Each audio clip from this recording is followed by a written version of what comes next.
The Batteries Included podcast is brought to you with United Chargers and their Grizzly range. The next generation of Grizzly is here. Meet the Grizzly Ultimate, the most powerful AC Level 2 charger for home use. With a maximum current of 80 amps, that's 19.2 kilowatts. Your vehicle could be charged up to twice as fast as a standard level 2 and up to 15 times faster than a level 1.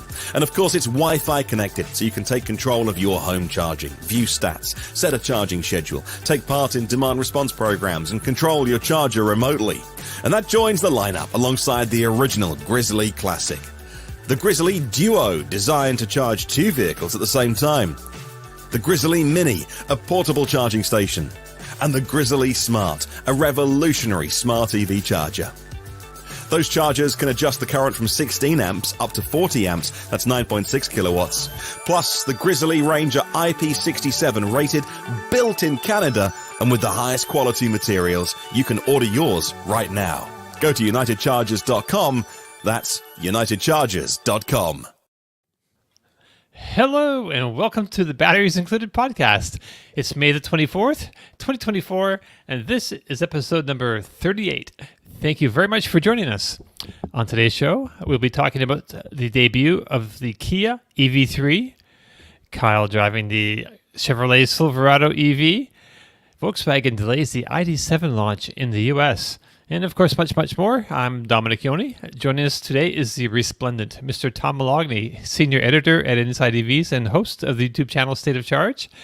We also have the mighty Mr. Martin Lee from the EV News Daily podcast, which is available on all the best podcast platforms. And of course, Kyle Connor joins us from the majestic, practically palatial halls of Out-of-Spec Studios, where he produces high-voltage videos for a number of YouTube channels. All right. Good to see you all. How you doing? Morning. Hey there. All right. And that's great. We have a great new ad there. Thank you, Martin, for that. That sounded awesome. A new presentation of our for our United Charger sponsor. That's great. So before we get into it, I'd just like to remind everybody about our Grizzly E giveaway. Speaking of, we are giving away a Grizzly E Ultimate 80 amp AC charge station. So to enter, just drop an email at batteriesincludedpodcast@gmail.com and tell us why you need this awesome piece of charging equipment. All right. So Kyle, how you doing? Yeah, doing great. So you've had a busy week this week, or month actually, it seems like. I understand you're headed back for the first time in forever back home. But we have you for a few minutes today, and so we just want to grill you real quick about this past week. You've been super busy. You were riding the Tesla Semi, checking out charging equipment at ACT Expo earlier this week, and then you're driving a Ford Mach-E. You can't tell us everything about that yet, but maybe a little bit. But first, I want to talk about things that you did last week that you couldn't tell us about until now. So I guess let's start with the Silverado EV. You've driven this truck extensively in work truck trim, which is sold to fleets. But last week you got to experience the retail version in RST trim, which is like fancier and has the mid gate that opens and allows for the super long cargo. So we know most of the stats already: 440 miles of range, 10,000 pounds of towing, 0 to 60 in 4.5 seconds with wide open watts. But what's it like to spend time in? Like, what features did you really appreciate? What'd you think about this?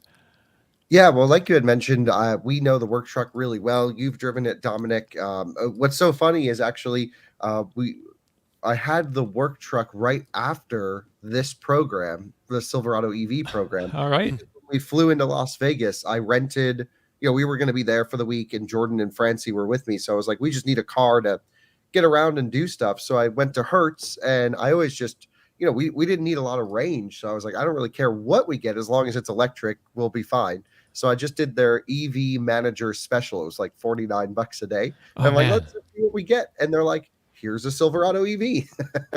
Wow. So, I mean, we've just been driving these things a ton. Thousands, 10 plus thousand miles of combined Silverado experience now, which is great. I mean, it really helps us understand the truck really well. Right. So this is the RST version. This is sort of top spec, first edition, comes with everything. Mostly everything. Has rear steer, has air suspension, rolling on 24s. It's got a glass roof, a folding midgate, which is pretty cool, and power front trunk. So it's a really highly contented vehicle. But the thing is, it doesn't cost that much more than the work truck. There's two ways to look at it. You can say, yeah, $100,000 is a lot for a truck. Sure, don't buy it. Or you could look at it as you get a 200 plus kilowatt hour battery pack with 380 kilowatt charging, with rear steer, with air suspension, with the upgraded sound system, with the screen, with everything. The list goes on and on and on, mid-gate, etc. And it's only $100,000, because I think I paid like $25,000 or $20,000 more than this for my Cybertruck just recently, and that comes with significantly less usable equipment in terms of range and charging performance and et cetera, et cetera. So I really was impressed with the truck. The things that I'm impressed with is the capabilities that it unlocks. If you get into nitty gritty, so actually, Nebula mentioned the see-through camera thing, but I don't think this truck supports it, because we talked to the engineers about the see-through cameras. Right. Nebula's really into the details on a lot of the Chevy stuff, and I read some things on the Chevy forums as well. But maybe the engineers were misinformed, but we asked them about this, and they said, no, there is no see-through camera available on this truck. So it's in the owner's manual according to Nebula, but at least what the engineers told us, and there was no setup for it in the settings either. So, and it didn't have the pins for it, because it still had a 4-pin and a 7-pin in the back. The see-through cameras typically have the connection points for them as well. So it's very possible we're missing something, but at least we tried to cover our bases on that. Of course, it's difficult to get everything 100% correct on a car that we're with for a few hours, but I think we did a pretty good job overall with this truck, and I was very pleased with how the video came out. To be honest, I haven't watched it, but I had fun making it with Jordan, and the performance of the video is doing way better than we thought. It's always, from my side, it's a bit of a decision. Do we post when everyone else posts their videos, or do we post a few days after? Because your video has to compete with everyone on the same day for the attention on one car. And ours did really well. And I think we had one of the best performing videos on launch day, which I was really pleased with. So our audience likes electric trucks. We knew that, but it showed it there. So I was pleased of the performance. I was pleased with the truck, and it's awesome. I mean, there's no way around it. To me, its sister vehicle, the GMC Sierra Denali electric, appeals to me a bit more just from a styling perspective, but they both unlock the same capabilities. Right. Well, I enjoyed your video. I thought it was great. I watched the whole thing. I say whole thing because it's like an hour and a half long, basically. But it's super conversational. You were there with Jordan. You're driving around. You're checking out different things. It's like very conversational. It's a lot of fun. It's not like It's great, and lots of information. One of the things, so the price was like $95,000 or $96,000, basically. They're just under 100, but it's a lot of money for a vehicle, yes. But think about what you get with this, right? You're going up against the competition in the EV truck space. Rivians are close to $100,000. Cybertruck's over $100,000 right now, and you're giving people twice the battery capacity. That's no joke. That's a lot. That's serious. And so I can't understand the $100,000 too expensive comments, because they'll sell you a cheaper one. Just don't buy one with all the equipment or with a smaller battery. But it's nice to know you can get all the good stuff. Right. So this is the big boy battery, basically, or like the 4WT, same as the 4WT battery, or is it like a 3WT? Yeah. No, it's the 24 module, 440 miles EPA in this one versus 450 in the work truck, which is really close considering you're going from an 18-inch wheel to a 24-inch wheel with much more equipment. So that was interesting how close they were in the EPA cycles. Right. And of course you get the same like super great charging speeds, like over 350 kilowatts if you can find a charger that will do it. They say 1,000 miles in 10 minutes, which or no, 1,000. I must have written that down wrong. It must be 100 miles in 10 minutes. That's my typo. My God. We're in the future all of a sudden, 10 years. So yeah, it's got Super Cruise and Super Cruise while towing, which I guess was a great feature. You enjoyed that? Oh, Super Cruise is great and everything. The problem is that it's limited to pre-mapped roads. But when you're on those pre-mapped roads, it's great. Right. I did notice in your video you talked about the number of pre-mapped roads growing. So it's not just limited to. For some reason, I'm thinking dual motor carriageways in my head, but 4-lane highways or divided highways, right? It's everywhere. Yeah. So they started to do B roads maybe a year or two ago. And they've really covered quite a bit of distance. I think by the end of this year, they'll have 750,000 miles of roadway mapped and ready to roll. They had, towing with Super Cruise is available, which is great. It's the only system you can go hands-free with a trailer. I make sure the trailer's stable before you do that, of course. But it is, no, I mean, I think we don't need to talk about the truck too much. If everyone wants to know about it, we did a whole video. It's awesome. It's badass. And regardless, even if it was a pile of crap, people would still buy it because they want to tow electric. And this is the best option for electric towing. So it's a lot of money. It's got a lot of capabilities. It's got a lot of battery. But if you compare it to its combustion competition, like especially in that price range, the interior, some of the things it's like feels like they skimped on some of the creature comforts in the cabin. The stereo isn't like super great. Yeah, you're totally right. The sound performance of the cabin, the work truck's actually quieter than the RST, which was interesting. The midgate allowed for like a little bit of noise to come through, and just there's more components, a little rattles and things like that just shouldn't be there in a truck like this. And we of course made that known in the video that creaky, plasticky stuff here and there. Sound system was totally fine. I think most people will think it sounds great. But when you're comparing it to the Rivian Meridian system or the Cybertruck system, or even the F-150 Lightning top spec in the Platinum, which were in that pricing category, the sound system, it just like I could just go to Best Buy and plug in two 12-inch subs and it'd be fine. Right. It's just Jordan was with you. He was saying the sound stage is way up front. So when you listen to music, it's not, you're not really surrounded so much by it. It's like kind of in front of you. Yeah, exactly. The rear does nothing. There's like a couple speakers in the back of the truck. You barely hear them, even if you put the sound back a little bit. But again, no one's buying this truck based off of any of these things. They're buying it for capability, and this unlocks the capability. Right. Brendan Seawhite says the Sierra, I think, will be much nicer. What do you think? Any indications that you saw one while you were there, right? Yeah, saw a bunch. There was, all the engineers are driving these Sierras right now ahead of series production. So they all showed up in their Sierra Denali electrics, which was awesome to see. And the interior looks way nicer to me. But the truck's only a couple $1,000s more in like the equivalent trims. The Sierra's not that much more money. So I don't think it's going to be like that much quieter or that much less rattly. We'll see. I think it's going to be a fairly similar feature kit between the two. Yeah. Y'all got any Silverado questions? Tom? How was the comfort of the seats? It's one of the things I always talk about, how the Lightning on long drives is just so comfortable. How's that? You will not like the comfort of this truck coming from a Lightning.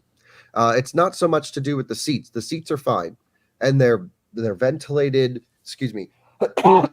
They're ventilated and heated, and they're really nice. But the ride is rough.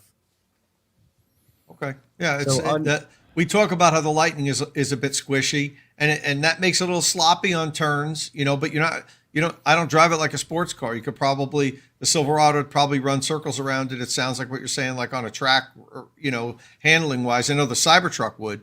And is that the sacrifice you make? It would handle a little bit better. It's just a little stiffer and a little more sloppy. Less sloppy on the turns. Yeah, I think it has more to do with the weight that this has to carry compared to the Cybertruck. So the tire pressures are incredibly high, 68 PSI in the rear, 61 up front.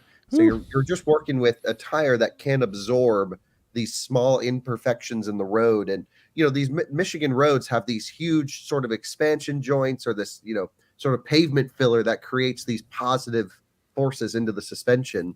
And if you're going around an off ramp or an on ramp and you hit one of these bumps, you actually start skipping. So the tire leaves the ground and the truck moves a bit.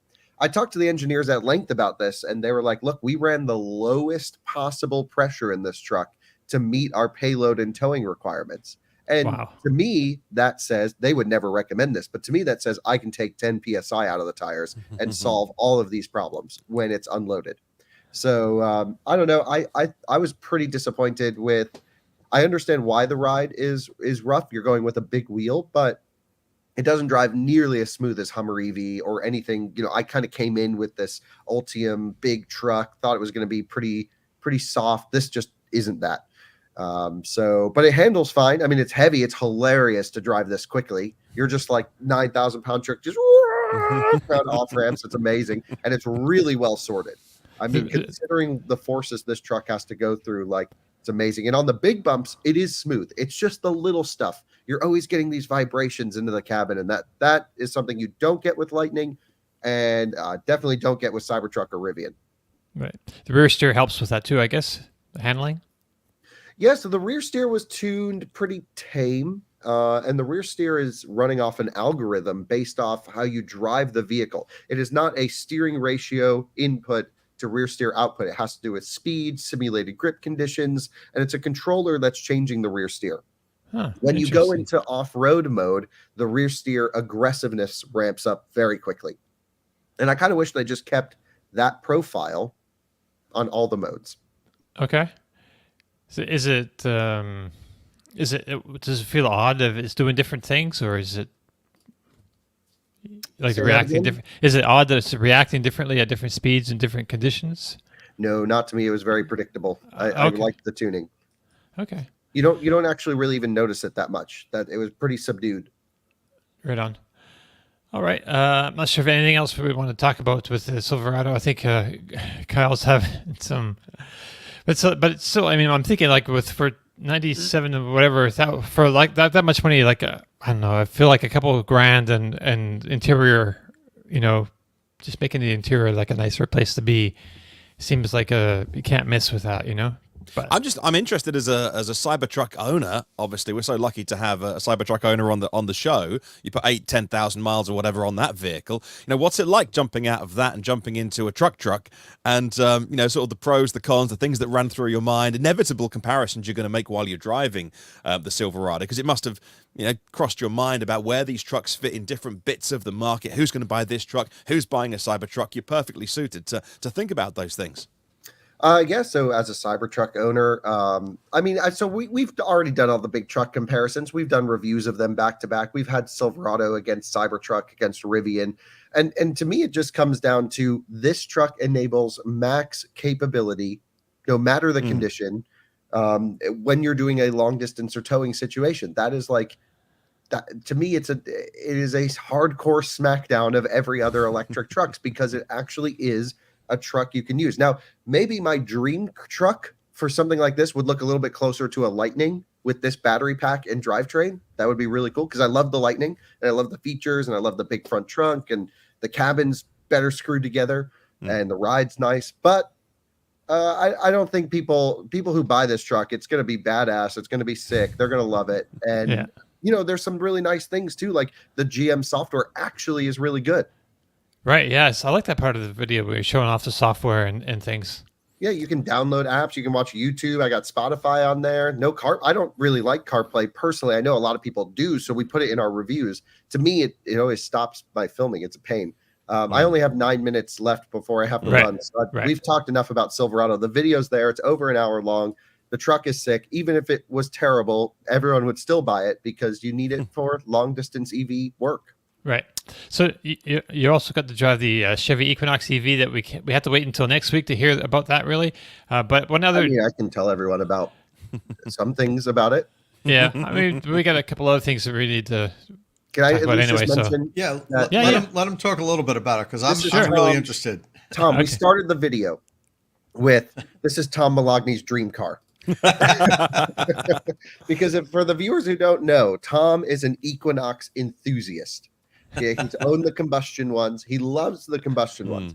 So this video was dedicated to Tom. So we went into it with what would Tom want to know about the new Equinox EV? And so that'll be a fun watch, I hope. And I can't talk about the driving experience, but I can tell you about the size of the vehicle was pretty nice. The battery pack voltage may be the lowest voltage new vehicle on sale in the US, other than Mini Countryman SE that's coming. That's pretty low as well. So that was interesting to see the charging performance. I did a charging test as part of the video, not a full one, just, mid-range charging, just what we had time for. But we learned a lot about the charging performance of the vehicle. And the base trims seem like a really good value. When you start specking up an Equinox, it kind of is like just get a Blazer, was my impression of a lot of it. But we'll talk more in detail next week. Right. Yeah, I hope that the dealers are able to get base trims. I'm afraid that they're just going to spec them all with options and then make the vehicle almost, something that nobody's interested in, because the dealers are going to say, for $1,500 more, look what you could have. It's bigger, it's more functional. But if they're able to push a bunch of base trims out to the dealers, which I don't expect, honestly, I don't think that's going to happen. But if they did, it would be a great entry level EV for a lot of folks. Let's see. I could be wrong. I think it's going to be very difficult to get a base trim, and that's just my cynical side saying that. Right. I think it's going to be pretty popular. I mean, just the price and the size and the where it is in the marketplace. I think it's with the amount of range that they're talking about it having. I think it's going to be it should be pretty successful. Well, Dom, this is what I'm concerned with. The second gen or refreshed Bolt EUV is going to be coming out not too much after this, okay? Which is going to be clearly less expensive. And then you've got Blazer, like Kyle just said. The price delta is not too much more. So if GM makes it difficult, because they might say we don't want a lot of these going out without options because there's no money in it. The dealers aren't going to make money. We're not going to make money. They might just not even make it available to order. You might have to special order, wait 6 months to get one. So what they could actually price this vehicle out of the market, because they could push people into either a Blazer or a Bolt EUV when they become available. I don't know. That's just me cynically looking at how these three vehicles are going to work or play together on a dealership floor. Anyway, I know Kyle's got to go, so let's let him talk. Yeah. So really quick, so you drove, that's fine. We'll talk about that more next week. But you also drove, and you can't talk about everything about this car, but you also drove the Mustang Mach-E, new 2024, along with the rally spec of the Mach-E 2024. And so you can't really talk about how it drives necessarily, but I think we have footage of what can you tell us about that? Yeah, I can literally tell you everything else except how it drives, which if you look at the list of updates that they made, the how it drives is the least changed part. Okay. So just based off of the specs that have been updated. Right. And so they use the same battery pack as the previous model year. There's some styling changes, different headlight design, stuff like that. But the battery now charges better. So Mustang Mach-E was one of the worst performing charging vehicles in recent memory. And now it's still one of the worst performing charging vehicles in recent memory, but it's a bit better.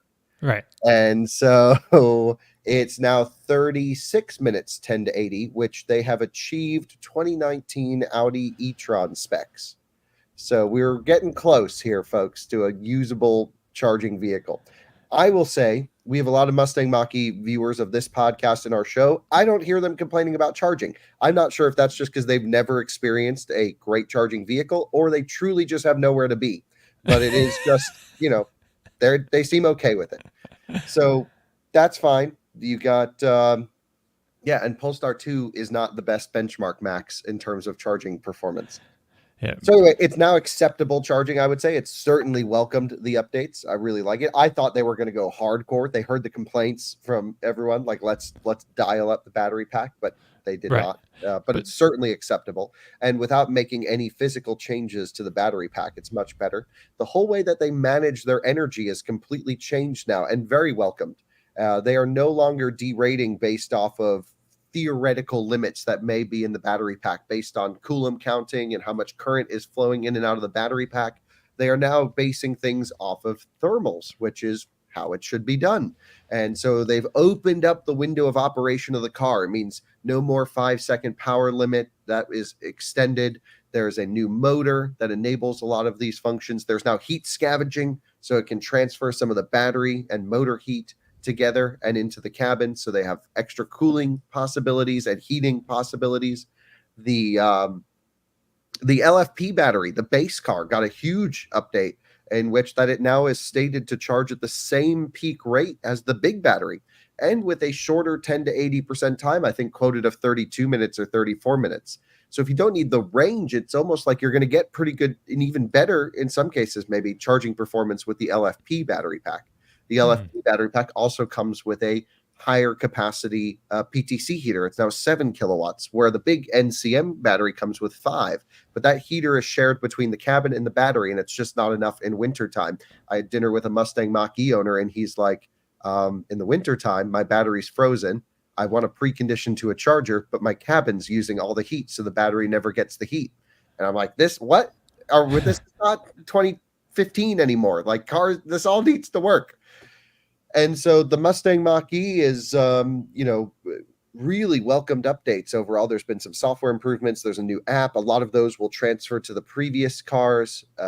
They've streamlined and standardized a lot of their features. So there's now no more GT and GT performance. Right. They just give you all the good stuff, and then you can pay for a software unlock, which is downloadable over the air if you happen to buy one without it. That just gives you full performance, up to 700 foot-pounds of torque, 0 to 60 in 3.3 seconds, which on paper seems very fast. I can't tell you in the real world if it is or not, but it's faster than a Model Y performance on paper.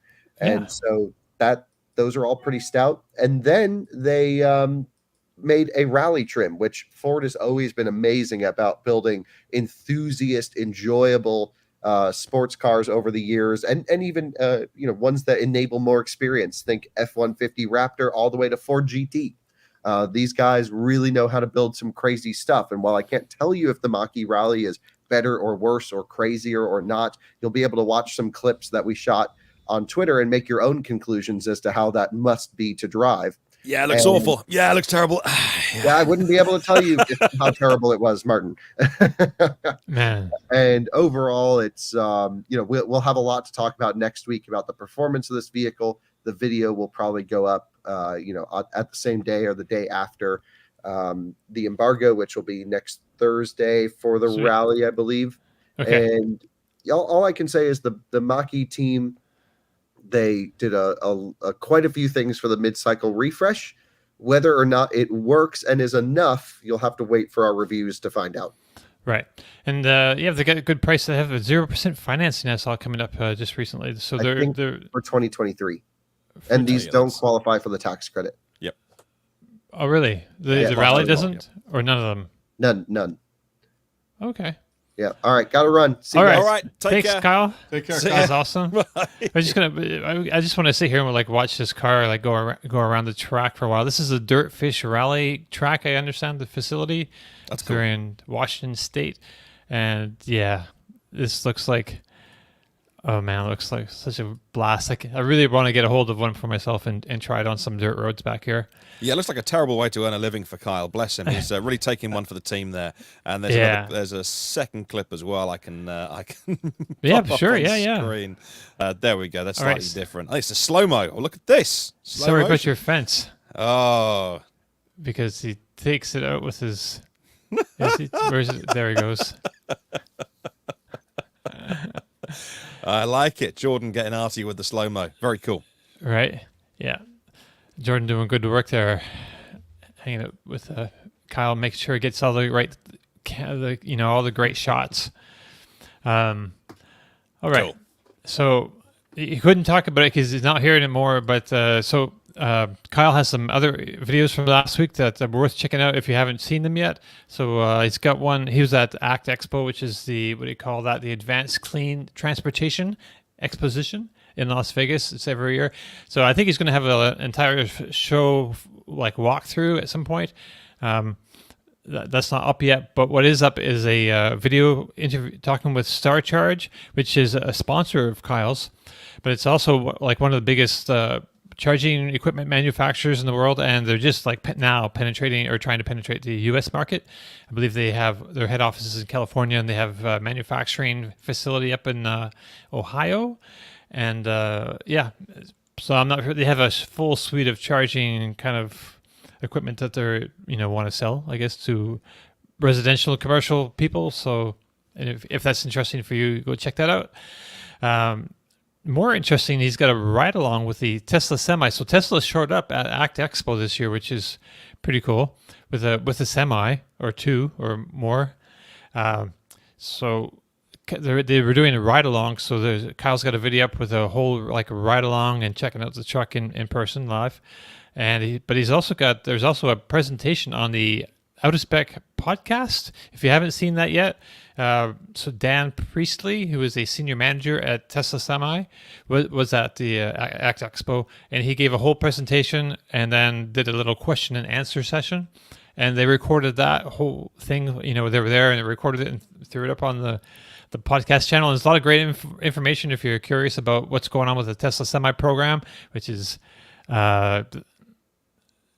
all right. Jordan says Tesla Semi will stay in 480p until we get autopilot on CT on Cybertruck. Yeah, for some reason that Tesla Semi video is not in high definition 4K. It's in like 2001 mode back there, 480p. Yeah. So anyway, that's an interesting thing. So the only thing I got really off the top about Semi, at least for like the short term, what's going on with the Semi truck is that they're delivering maybe like 50 more trucks to PepsiCo this year, but maybe the rollout is still like down the road. Like I want to say, I should have taken notes on this part. I want to say next year, like later. I feel like it's later in the year next year, or possibly 27. I don't know. It just seems like way too long. It's way too long. I think I'd rather see the Semis, en masse than Cybertrucks. Really, because it's like a solution that no one can really compete against. Like if they can match the specs, they say they can, and they have a fair amount of trucks on the road doing truck things. It's just so much more capable than the competitors right now as far as like ranges, and I don't know for some of them charging speeds, but yeah, basically just 500 miles of range. It's got, I think, 850 kilowatt hour batteries in that neighborhood, and just nobody else is quite there with their trucks, right? Right. Okay. Anything else? Tom, you have a video coming out in a few days in which you talk to Electron CEO, Chris Maywald. What should we expect to hear about that when we tune in? So, we've talked about the problems Electron had with the NHTSA recall recently on their Vortex adapter. That's the adapter that allows authorized non-Tesla vehicles to use Tesla superchargers. And they were recalled because of a flaw that allowed the NACS connector to be pulled from the adapter without depressing the tab to release it. So theoretically, it could be hot when you pull it loose, which is a no-no.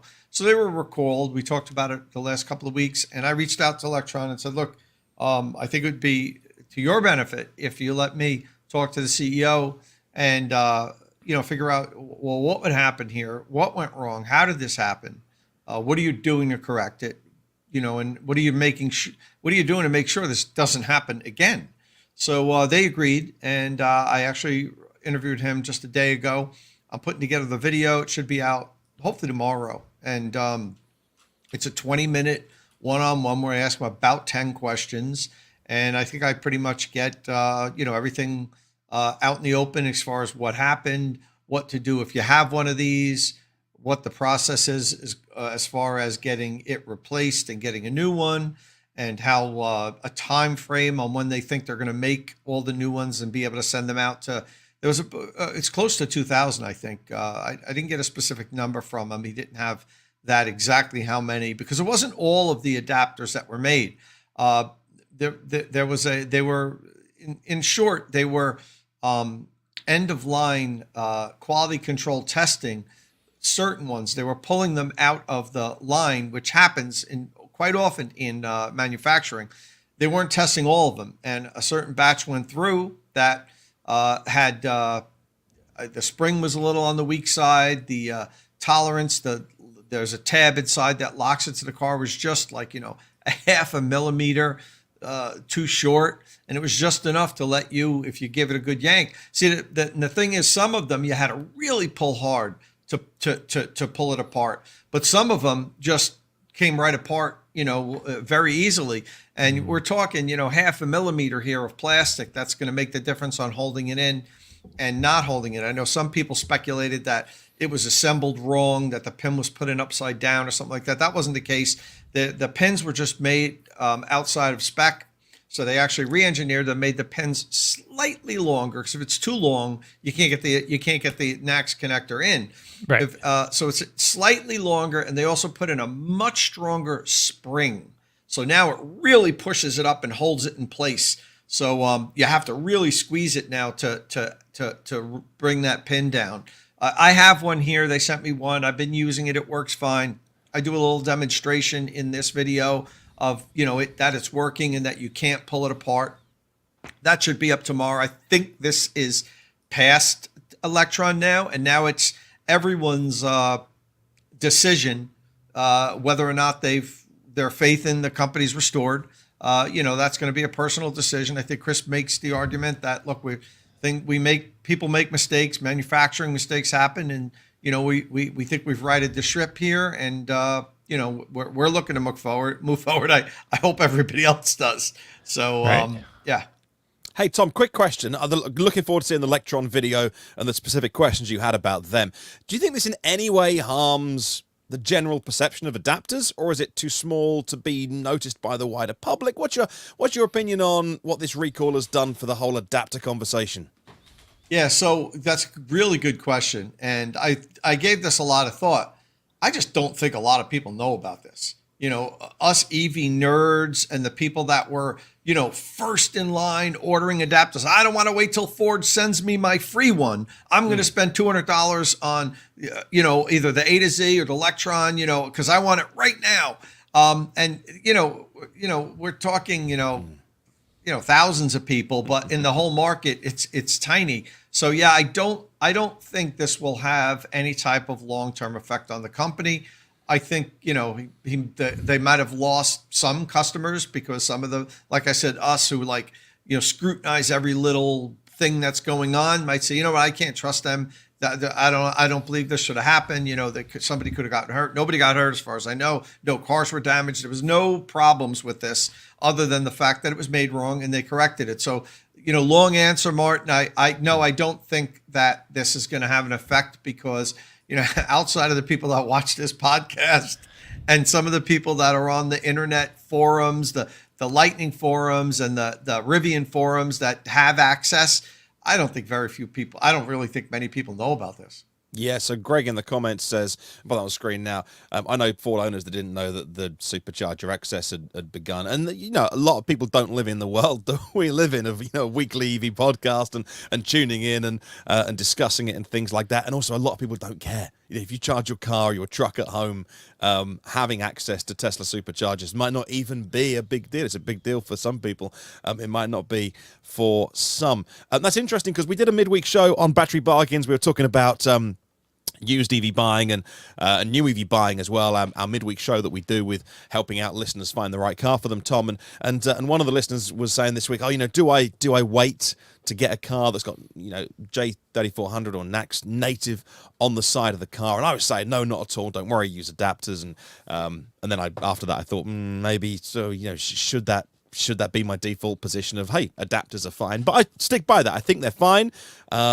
And you know what? Because they were saying, well, is my car going to be devalued in the future if I doesn't have a native NACS socket and I've got a CCS one, but I have to use an adapter?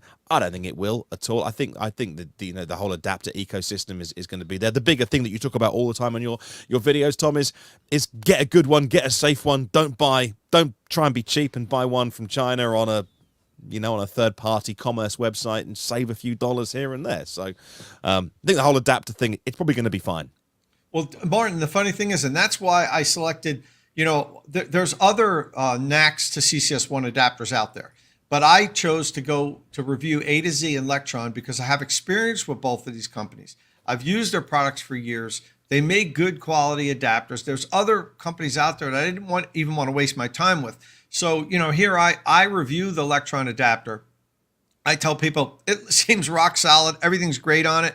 And then 2 weeks later, they start shipping from this new batch. Remember, the adapter I had didn't have this flaw. Now, I gave it the flaw by pulling it apart so many times. I've rounded off the top of that pin, which I showed you guys on I think it was last week's show, where I was able to pull mine apart. But when I first got it, it's a plastic pin. If you pull long and hard enough, you're gonna get it out. I don't know about the new one because it's really stiff. But in any event, I did the review. Everything's great. Then they had this problem. So I felt a little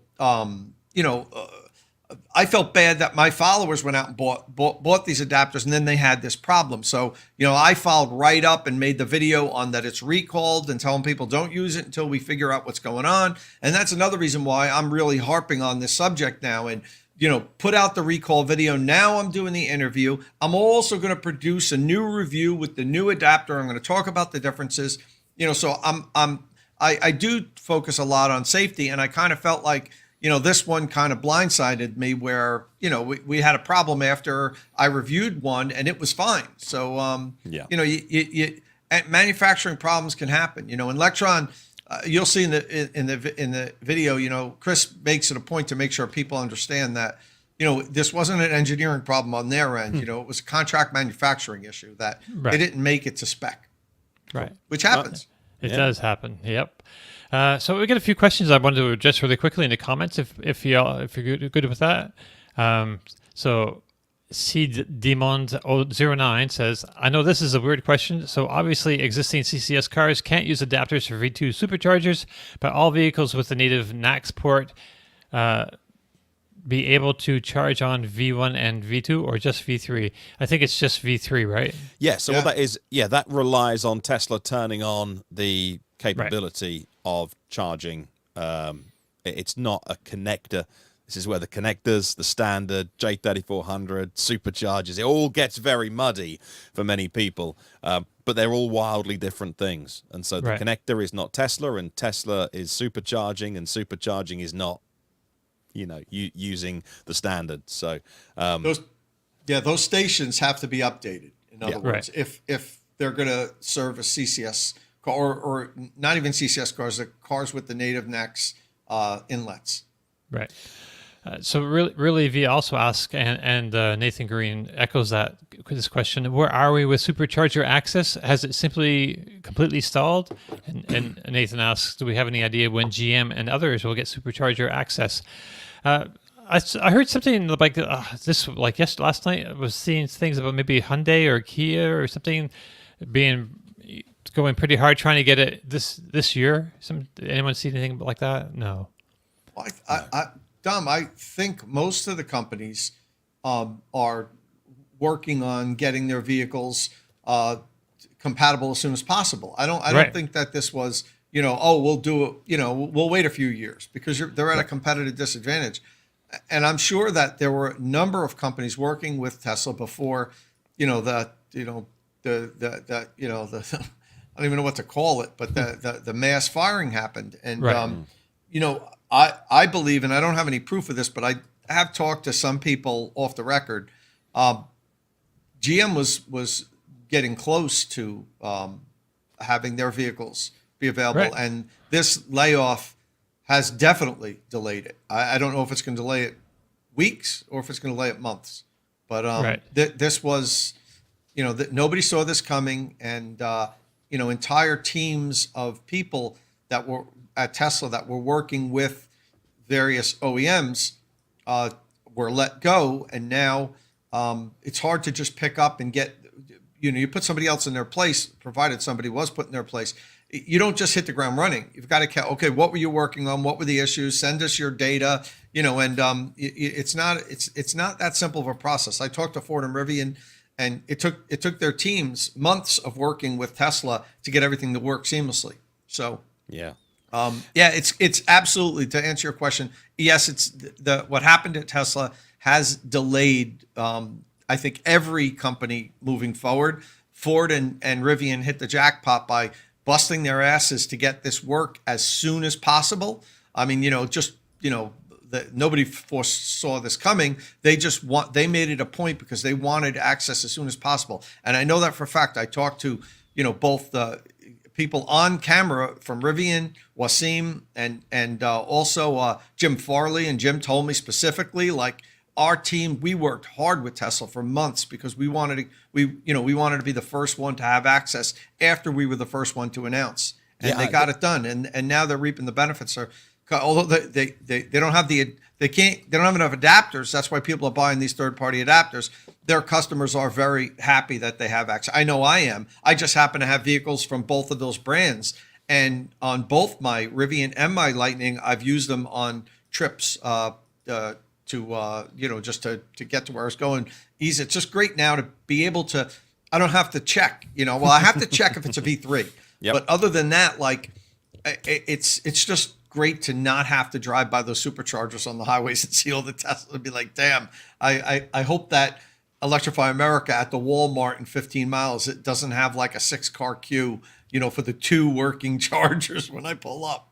Yeah, and I get that. And from both what Ford and Rivian have both said in your interviews you've done with them, Tom, they've both heaped praise on the Tesla Supercharger team and said they were very proactive, cooperative, loved working with them.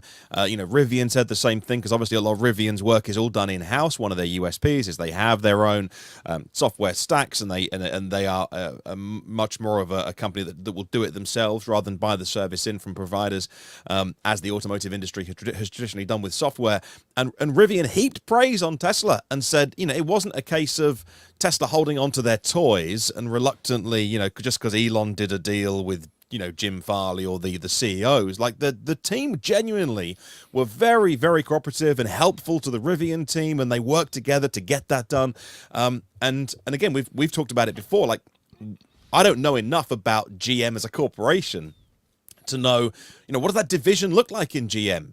How similar is GM's software division, or maybe they have to go to contractors and bring them in, and those, that involves a procurement process, and I don't know. I simply don't know enough about how GM software team work, but I know it's different to how Rivian's team work, and did that mean that they were just a little bit more delayed working with the Tesla team, and there's been this bump in the road with the Supercharger team, which means GM still haven't got access, and what it means for the others as well, and what does it mean for the boardroom tables that go, hang on a minute, Elon can wake up one morning and burp in the wrong direction, and we might be at his mercy. So has that slowed things down? So we just got so many questions we haven't got the answers to, but well done to Ford and Rivian and the Tesla team who worked with them as well. But yeah, I mean, come on, GM.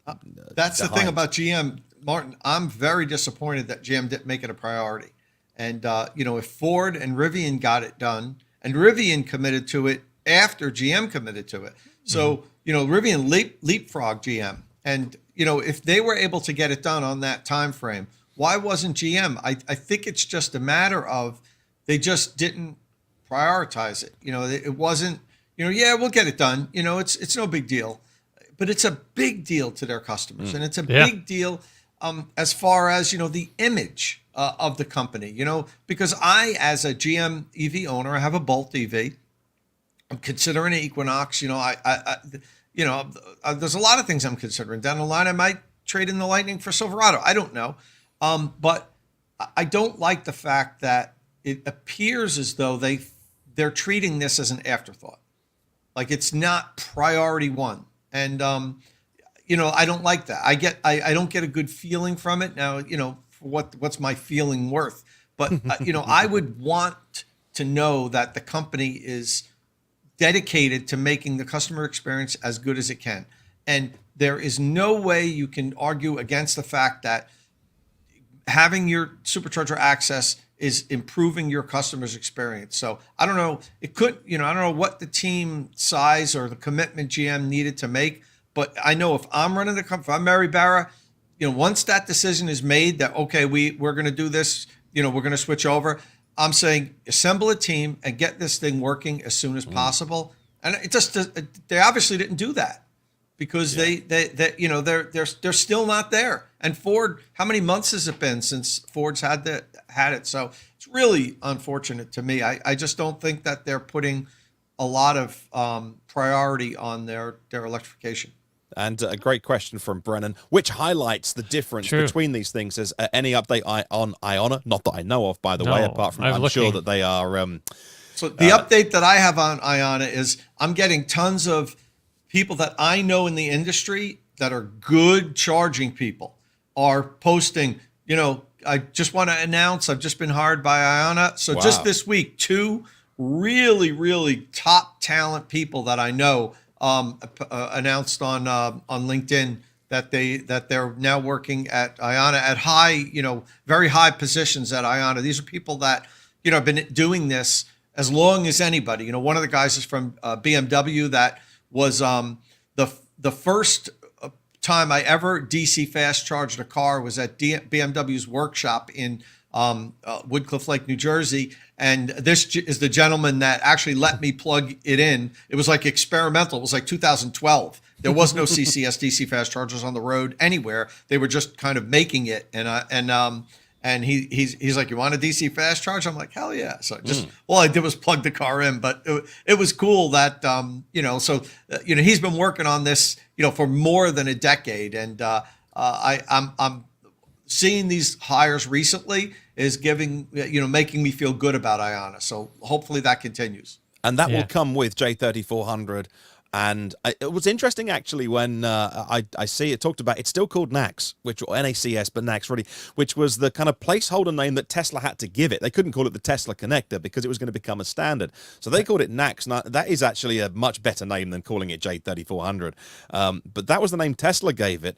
But NACS isn't even really a thing. It's a standard now, and J3400 is different to Tesla's plug because they've taken that and run with it. And yet I think everyone will call it NACS because that's the shorthand. We don't call chargers EVSEs, although we should do. So we should call it J3400. But we shouldn't because that's a mouthful, isn't it? But that's the difference between the plug, the socket, the supercharger is all very separate. You know, ChargePoint, EVgo, they're all adding it. You know, we updated the ad on the beginning of the podcast with United Chargers, a new Ultimate Charger. You can get that with a NACS plug if you want to on the 80 amp unit. And the Iona network, last I heard, will dual head their units with CCS1 and NACS because the underlying communication is CCS communication. So that I think that's a simpler proposition than having dual head units that have CCS and Chademo, because those units haven't always been the most, you know, either reliable or anyway. But yeah, I think that hopefully explains the difference between the plug, the socket, the Tesla connection, things like that. So I see Pete Bremy's in the house, my friend Pete. Oh, and he said, yes, let's please call it NACS. Pete drives a 2018 Tesla Model 3. You might remember I did a video with Pete when he hit 100,000 miles on his car, and it still had like 93% of its original battery capacity. Pete just ordered a Tesla Model Y this week. So really? Nice. Yeah, so he's looking forward to getting that vehicle, and he's going to be an all-electric household now with 2 Teslas. So congratulations, Pete. Wow. I'm sure you guys are going to see some videos on it over here in the State of Charge Garage. Yeah. Probably do a range test with Pete and some charging and so forth and so on. Oh, 2019 Model 3. That's right. I forgot. So he's going to do, is it dual motor he's getting? Yeah.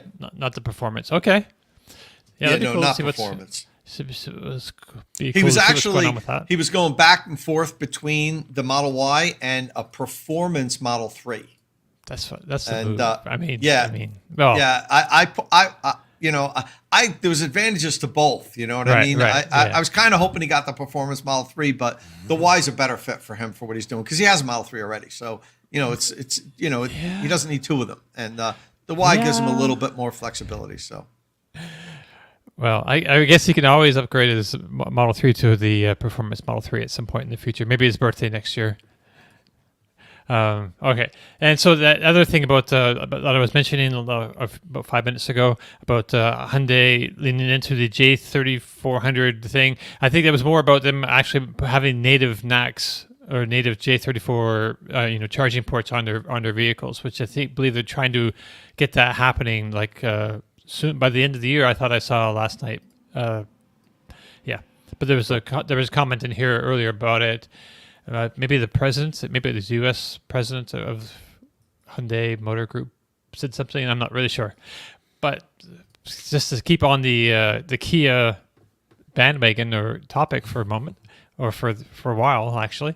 So the big news of the week has to be the launch of the Kia EV3. So it's going to be on sale in Korea later this year, I believe, then Europe early next year, and then we'll get it sometime later next year as a 2026 model here in the US. So it's built on the eGMP platform, but it's a shrunk down version of that. So it runs at 400 volts and it's front wheel drive. It's sized between the Kia Soul and the Kia Seltos. It's 169.3 inches long. But it's going up against some really stiff competition like the Volvo EX30. It's really close in size to that. And the Chevy Equinox EV, which is going to be somewhat larger, but the EV3 may have an edge price-wise if it stays below 35,000 like many expect. I've been seeing price estimates. They haven't given us a price yet for the US, but I've been seeing estimates like 30 and 32,000. So people are expecting this to be nicely below 35. That would be nice.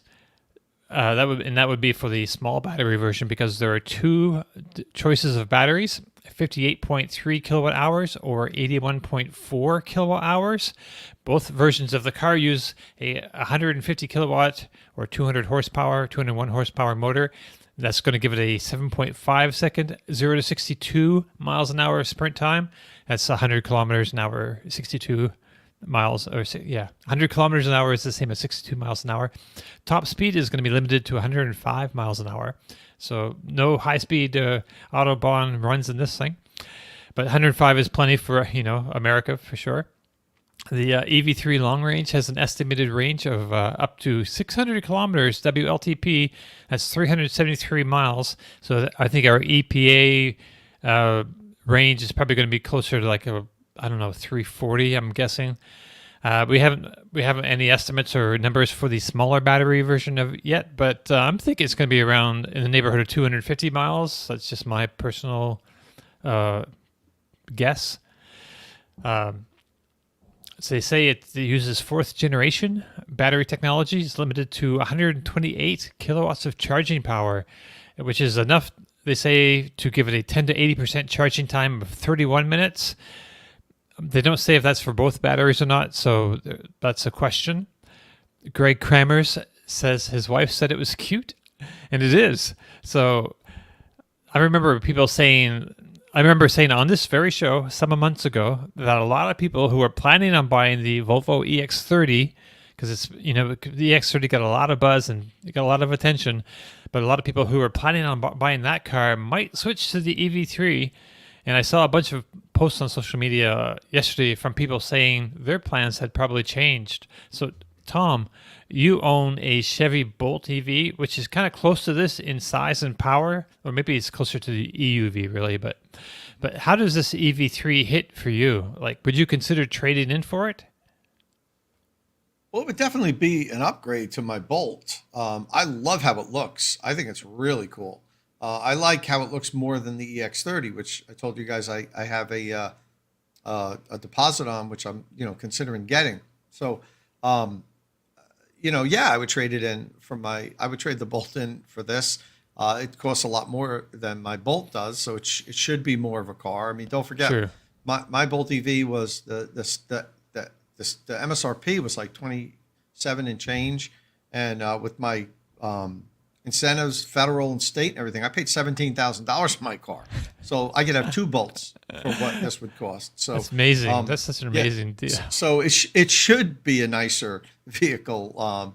And it is. It's a little slower than the Bolt. 0 to 60 in 7.5 seconds. I think you said 0 to 62. So maybe it's 7.3 or something like that. The Bolt goes in about 6.5. So it's about a second quicker. I think it's fast enough. I think as long as it's under 8 seconds, 0 to 60, I think that's more than what most people need. I know we're spoiled with these, down in the 4s and 5s for every EV that comes out, when you very, very rarely need that or use that. So I would be okay with 7.5 seconds, 0 to 60. Comparing it to the EX30 rather than the Bolt, the EX30's got rear wheel drive. I think I'd prefer that. This is a bigger battery, 81. I would get the bigger battery, 81, compared to I think it's 68, the EX30, somewhere around there, 65, 68, something like that. Right. So this will probably have a little bit more range. I think the estimates from the automakers were about 25 miles difference. I think it's 275 for the EX and about 300 for this. But that to me is it makes no difference to me. 275 miles and 300 miles, it really makes no difference. The charging's a little bit faster on the EX30, not a whole lot faster. I think it's 10 to 80% in 26 minutes. The EX30, and then this was 31. But again, that might be for the small battery. So if it's for the small battery, then that 31 minutes is going to be 36 or 37 minutes. Again, I know Kyle would be going nuts if he was here. That doesn't bother me that much. It really doesn't. It's I don't care about it's 126 kilowatt max. The time is all I care about. How long does it take me to charge? And I don't go on as many road trips that would make the extra 15 minutes. Let's say this charged like a beast. And it could charge to 10 to 80% in 22 minutes, something like that, which would put it, up there, some of the best charging EVs out there. So let's say it's 15 minutes longer getting to 80%.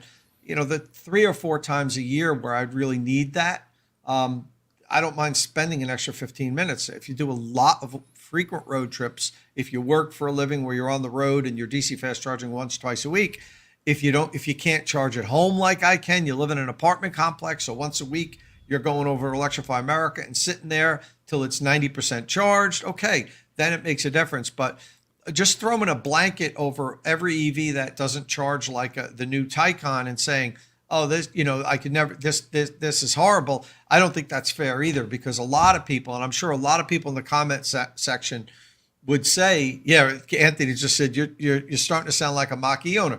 I have so many friends that are Mach-E owners here, right here in New Jersey, as well as followers on State of Charge, that they're like, I know it doesn't charge great, but yeah, I DC fast charge 3 times a year. So I don't really care, Right. So, it all depends on the use case. I was thinking about this when Kyle was talking about the trucks. We've got R1T, Lightning, now Silverado, now Cybertruck. There's no one truck to rule them all. They all do things better than the other ones in specific categories, which is great. You guys know I've blue in the face saying how much I love the Lightning. It's a perfect truck for me. Right. But it's not a perfect truck for Kyle. It's not a perfect truck for the guy who wants to tow 400 miles twice a month. But for me, the things that I put a big, accentuate the features, it does them great. So, I like the Silverado. I'm so glad it's out there. That big battery is what a lot of people need, but definitely not everyone that has an electric truck. They don't need that range, so you shouldn't pay for it. It's the same with charging. Every EV doesn't have to be the fastest charging EV that gets released. Do I wish it charged a little faster? Sure, but it's all a trade-off on cost. And I think it's much more important now for us to get low-cost, long-range EVs to the market, rather than spending that money on making sure that they DC fast charge really quickly. Yeah, I think that's a fair assessment. Yeah. So I think, I don't know.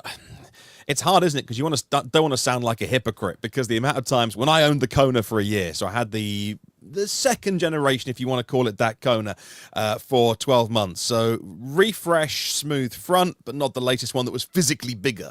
Right. And we got rid of it because it was just too small for us. That would peak at about 75, late 70s if you're really lucky and everything's perfect. And it did feel too slow if you were impatient and on a road trip. Now, the smaller battery version of this charge peaks at 102, by the way. Dom, I know you asked about that. So the small battery peaks at 102, which does feel very slow because this will be a car in 2025, and even 128. So I agree with Tom, and I'll contradict what he just said. It does feel a little bit slow. Again, on our midweek battery bargains episode, someone was saying, what do you think about getting the new ID4, made in Chattanooga? What do you think about that? And yeah, I think the new ID4 is fantastic. The big screen works really well, 200 kilowatt peak charging. It's a fantastic car. More expensive than this, of course. And it all depends on the charge curve. But that 200 number sounds like, if I'm in a real hurry, I'm not going to be inconvenienced by driving an EV. Whereas 102 kilowatts for the small battery, 126, 128 for the big battery, feels like I'm going to be inconvenienced a bit. But also, let's be Jekyll and Hyde here. How often are you going to do that? Look, I love that Kona because when it was fully charged, I could get inside it and it would, in the warmer months, genuinely be 320 something miles and a 64 kilowatt hour battery. I still think it's witchcraft, but anyway, it's a small vehicle.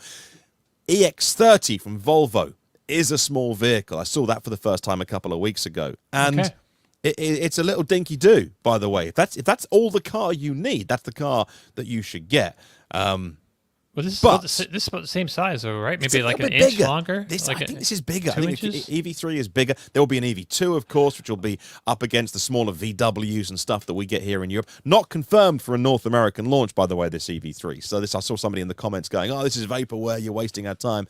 Well, hey, sorry, it's a global podcast, and this car is very much coming to Europe this year. So very important car for Kia. I can't believe this wouldn't be coming to your market. No, it's coming. We had a few posts yesterday about saying that it's coming. It's coming as to soon North as America. possible. Yeah. Is it 372, 373 miles on the big battery? I mean, genuinely, that's really, really good. So by the time you've exhausted that, maybe you should stop for a little bit longer, and that 130 odd kilowatt peak charge rate, and the curve could be really good. The software inside it, using that WebOS. Badly needed, because even on the Ioniq 5 and the 800 volt EGMP cars, was, if you'd used a really old Ioniq or Kona or Nero, it was still like the DNA of that software still runs through it pretty strongly. It still felt a little bit, the software felt a bit behind, despite the engineering on the car being amazing. So again, new version of WebOS and all the new software in this, which is going to be able to show nice rich media and video and stuff on that big triple display, I think it is, or at least because you've got the display, then you've got the... Yes, there's two 12-inch screens side by side there on that one display. Climb it between, then the big. So that all updates it, and it's all perfectly 400 volt architecture. It's fine, because it's not all about having that 800 volt stuff. It's not necessarily bigger, isn't, or necessarily better, right? In every case, but I mean, if it's keeping the price down, keeping it affordable, like this is competitive, right? Right, that's it. $35,000 or £30,000 euros. Yeah, it could be $30,000. That's all that matters. Like the estimates are. Yeah. For this price point car, that's so. And hold on, hang on, Gary, you keep commenting, Gary, and I'm going to call you up on this because I was saying about adapters, and Gary said, "What if your Polestar had a Chademo plug?" And yet the new Polestar had CCS. According to Martin's logic, you shouldn't just, if there's adapters out there. No, Gary, there aren't Chademo to CCS adapters that I would use. Yes, there is one from China that appears to be working, but no. Chademo to CCS adapters are not a thing. So that's that. Gary is a long-time viewer. We're friends. That's great. Yeah. It's a silly, Gary, it's a silly example. Stop beating the drum. You're not going to win that argument. The idea of saying, hey, you should buy a Chademo car because you can use an adapter. I think there's one out there. There's a couple from China that I wouldn't use, by the way. But there's some interesting YouTube videos about them. So no, that's a silly example. You should not buy a Chademo car anymore unless you get a stellar deal on a Leaf and you don't particularly want to road trip it, even though the Chademo standard was very, very good, by the way. But that's a conversation for a different day. Very reliable too. Right. Yes, it was very, very good, but never mind. We ended up with CCS, and that's where we are. Yeah. So there's gonna be still a while before we get to see this here. I'm kind of jealous that Martin, you'll be able to get a chance to have a go in this, early next year or maybe late this year. Yeah, this will be one. This will be one where the car is out in Europe and we all drive it, and we've had it for like 6 months, like the Buzz. We've had for 2 years, and then you get to drive it, and then you're embargoed from the car makers because Carl will be like, I can't talk about it, but of course you can because it's on sale in Europe. So, right. Yeah, we should get that soon, and hopefully you should get it very soon as well. And yeah, as Tom says, buy the big. If you can swing it, buy the big battery version because you'll regret if you don't. If you get the small battery, unless it's a real about town car. Yeah, I mean, it depends on what the pricing is eventually. If there's not that big a delta between the two battery sizes, definitely, you want to go big. And I think it's going to be, nicely over 300 miles for the big battery. I think it's going to be at least 325. I think it would be pessimistic, really. If it's like the WLT is 373, I think it's going to be nicely over 300. It really depends on the price, really. But I don't see how anything competes with this. Maybe what am I missing? Like what Volvo missing the cars that you don't know about yet. Right. Yeah. I'm just thinking Volvo and Equinox, but I know there's other vehicles in this, like Nero. R3. No, sorry. R3. Yeah. It's a way true. off, when that comes out. Yeah, but that's still like years away. But this is years away from US, right? Late next year, I'm thinking. Which is what they were saying? It's 18 months then. So yeah, but look, fantastic. Well done, Kia. The South Koreans just keep smashing out of the park in terms of the vehicles they're delivering. I think it's exactly what people want. Look, the EV9's gone down really well, and this will go down really well. It's like a mini EV9, this thing, and the interior is so nice. I was looking at those shots that we were showing around. The design, and it's like subtle, but it's like open and airy for a small car. I mean, I'd be happy with the Bolt interior. I thought that was a decent job, but this is a whole different sort of a take. I think Looks on. great. Yeah, Yep. it's does look inside and out. Really, they did it. They did a great job on it. Yeah. I wish it was rear-wheel drive, but right. they did a great job on it. It does have. They say the ADAS technology does include electric dynamic torque vectoring control, which I believe is supposed to help the handling. Hopefully help normalize the front-wheel drivedness of it, if I can say that. Okay. So because you know how the Bolt is a front-wheel drive, it's not super sophisticated. It's wheel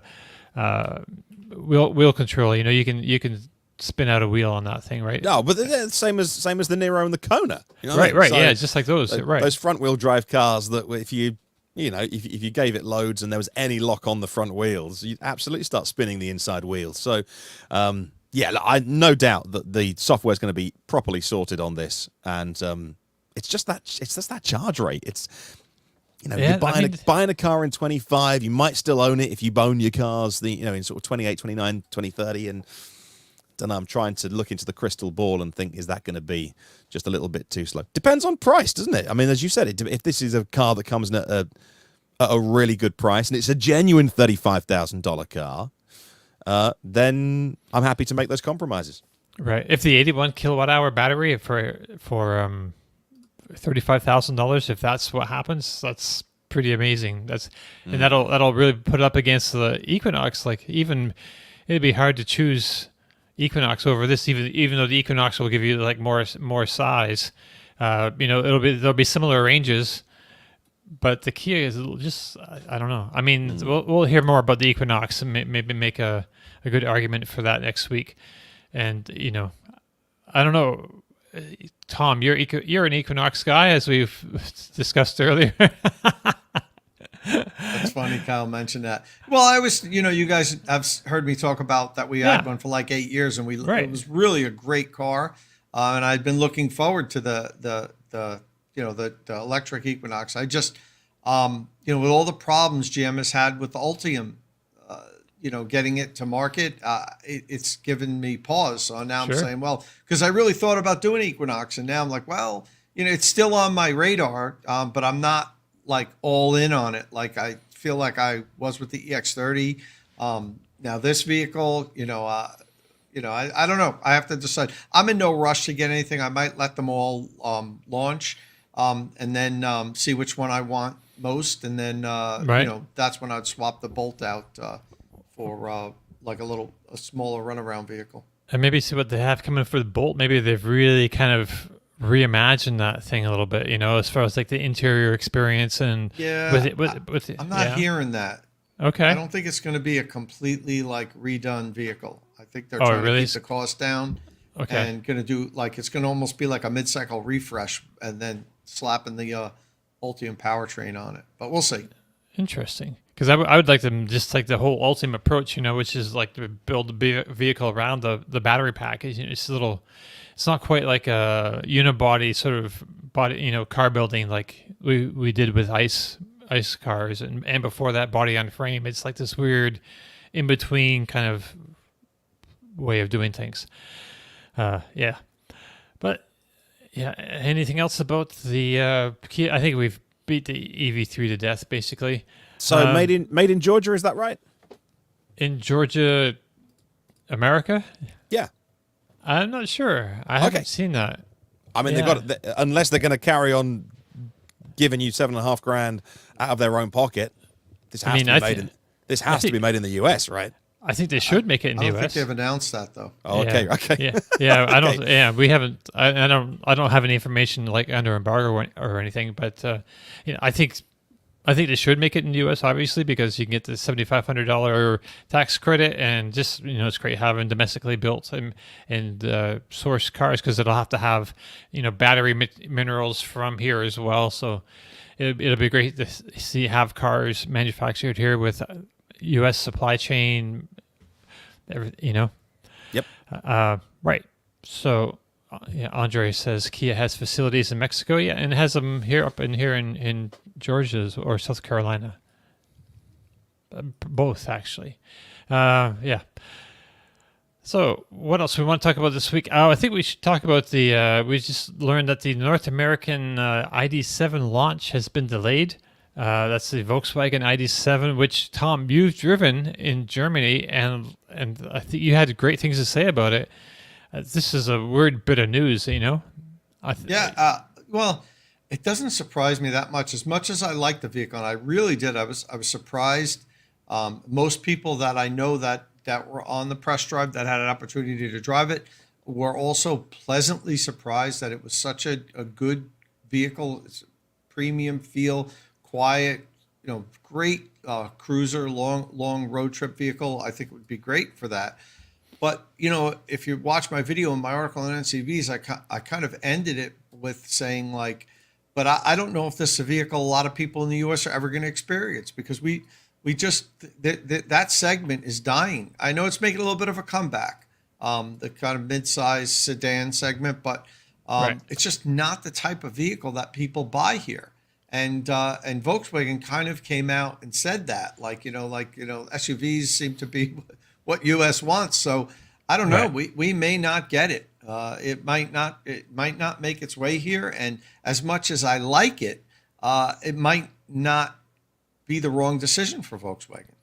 Right. I mean, it's like a sedan doesn't usually do like 100,000 units or anything here. I think the Tesla Model 3 is like the highest selling sedan I think we have, electric sedan. Yeah. Ioniq 6 is, I don't know. Yeah. The manufacturers are eliminating sedans from their portfolio in the U.S. and the sedan sales has been on a steady decline. A sedan ruled for a long time here in the U.S. and it's just other than pickup trucks, they were always second to pickup trucks, but not anymore. That people are looking for the utility that you get with a little bit of a higher roof line and the hatch in the back. So. It's not surprising. This is bigger than the Tesla Model 3, though, right? This is. Oh yeah. This is like the i5, the BMW i5, which is a sedan that is coming here. Oh, is here. Yeah, I don't know size wise with the i5 honestly, but okay. Sitting inside it to me it felt roomier because I haven't driven the i5. I've sat inside it. This felt like it was a little bit more roomy, but I could be wrong with that. Okay. It did everything right for me. I've said this on the podcast before. I love it when I go to a drive and I get surprised. I usually know what to expect when I get there on the vehicles I'm driving. But this was just kind of like, after driving a little bit, and I was with Jordan from Out of Spec, we were both like, this is a lot better than I expected. This is a darn good car. So it doesn't surprise me if they don't bring it here. Man, I wish they would send over the station wagon version, like the Estate. Oh yeah, because famously we don't buy the station wagons here so much in the 2020s. But maybe we would if it was you can't buy what's not for sale. So right, exactly, right. And you do see some wagons around here sometimes, and so it's not like people are completely inured to the idea or whatever. I don't know, but it could be maybe it could make it like a thing, like a little cult following. Volkswagen ID7 wagons with a ski box on top, man, so many of those in Europe, man. There's a lot of Europe has a lot of station wagons, and then a lot of people love putting the ski box on the roof as well. It's something you see not infrequently. Yes, that would suit us down to the ground. Oh yeah, there's the wagon on our screen now if you're watching this on YouTube or Twitch or Twitter or Facebook. Yeah. That's great. Okay, well, anything else we want to talk about? Can we talk about next week's guest? Can we talk about that? That's not a secret, is it? It's not a secret. I think Tom set up a special guest for us for next week. You want to break the news? Sure. Yeah. So Darren Palmer, who is the manager of electric vehicles worldwide for Ford, is going to come on the show. In the beginning of the show, be here right at 9:30 when we start to talk about the 2-year anniversary of the Ford F-150 Lightning. It launched right around this time in 2022. I got mine a month or so later. I was actually not in the first batch of deliveries. I was in the second batch. So I got mine about a month and a half after the first owner started getting them. So Darren has agreed to come on and chat for a while about Ford's electric vehicle program, particularly Lightning, and what he views as a success. And we can certainly talk about that next week. So I think that's going to be a good show. Cool, awesome. And there he is on the screen right there, Mr. Palmer. All right. Yeah, we need to get some, we're going to have to try to get some more executive interviews from different OEMs. Yeah. But for this show, I think that brings us to the end. So if you have any questions or comments, please leave them below or get in touch with... Yeah. Oh. Sorry to interrupt you. Let's remind everybody to enter the Grizzly giveaway. Giveaway. Go ahead. Yeah. Grizzly E giveaway. Yeah, no, there's too many E's. You've said it twice at the beginning of the show. It's Grizzly. Yeah. Grizzly. No, right. You added an E to it. It's not Grizzly E. That's why I have a hard time spelling this, and that's why, I guess. I have to look almost every time. So you can go to Batteries Included, www.batteriesincludedpodcast.com, click on that first, email us, or just go to batteriesincludedpodcast@gmail.com and send us an email telling us why you need, a really awesome EV charger for your home or office or wherever. And Mike G is saying, shame we can't enter Grizzly in the UK. All right. Yeah. So looking forward to reading those emails. And yeah. So we'll announce the winner in a couple of weeks. Okay. I was going to ask you about that, actually. I figure maybe 2 weeks from now. Okay. 2 weeks from now? That sounds good. Give people a chance to send their emails in, and we can then review them all and pick a winner. Right. Sounds good. So that brings us to the end of our show. Yes. Okay. Yes. If you have any questions or comments, please leave them below. No, just kidding. Earthquake? You're having an earthquake? Is that the problem? Oh, we had an aftershock last night. No. At 3:51 in the morning. Oh my gosh. We heard the rumbling. Meredith jumps up out of the bed and everything's shaking. It was almost 3.0. I think it was like 2.9 or something like that.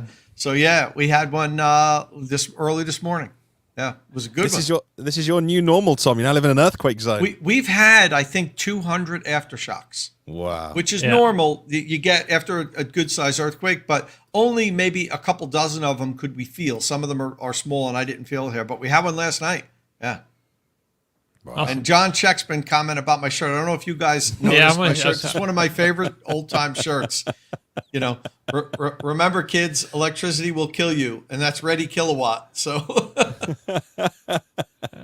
that's great. I like that. All right. So that brings us to the end of our show. If you have any questions or comments, please leave them below or get in touch with us on the social media platform of your choice. Don't forget, if you like the show, please give us a thumbs up, click subscribe, tap that bell icon for notifications. Thank you all very much for joining us, and we'll see you again very soon. Ciao.